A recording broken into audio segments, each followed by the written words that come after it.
અમારી વચ્ચે છે ઓસમાનભાઈ મીર, જે આપણા ગુજરાતના લોકલાડીલા લોક સંગીતના ગાયક અને રામલીલા મૂવીના બહુ જ સારા ફિલ્મોની અંદર ગાયું છે એમણે સોંગ.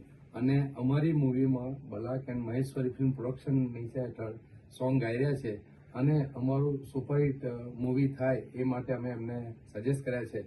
તો એમને હું એક સ્ટોરી કહી રહ્યો છું કે જે મૂવી છે અમારી, કે જે અમારો હીરો છે એ આજના જમાનાની અંદર સમજો કે ઘણા લોકો ઈમાનદાર હોય છે, પણ બેઈમાની પર આવી ગયા પછી એની કેવી પરિસ્થિતિ થાય છે અને ત્યાર પછી એ કેવી પરિસ્થિતિમાંથી બહાર આવે છે અને એના પછી એ એક હેપી ટાઈપનું સોંગ અમે રજૂ કર્યું છે ને એ અમારા ઓસમાનભાઈ મીર ગાઈ રહ્યા છે. અને એ સુપરહિટ થાય એવી અમારી એમના પ્રત્યે એક ચોક્કસ હું પણ તમને શુભકામનાઓ પાઠવું છું. ખૂબ જ સુંદર સ્ટોરીની આ ફિલ્મ છે. ફિલ્મનું નામ છે લાલીઓ. તો એ પિક્ચરમાં આજે મને ગાવાનો મોકો મળ્યો છે. બહુ જ સુંદર ભગવાન રણછોડરાયનું, કૃષ્ણ ભગવાનનું એક સુંદર સોંગ આજે મને ગાવાનો મોકો મળ્યો છે. અને થેન્ક્સ ટુ અમારા પંકજભાઈ.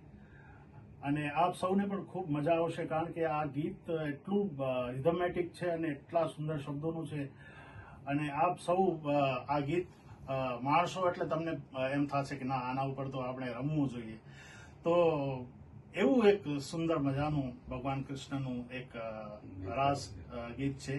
તો આપ જરૂરથી આ પિક્ચર પણ જોજો અને આ ગીતને પણ માણજો, શેર કરજો, પરિવાર સાથે સાંભળજો. બધાએ ખૂબ ખૂબ ધન્યવાદ. જય શ્રી કૃષ્ણ. તો બેસ્ટ ઓફ લક ઓસમાનભાઈ અમારું સોંગ ગાવા માટે. ખૂબ શુભકામનાઓ. Thank you so much.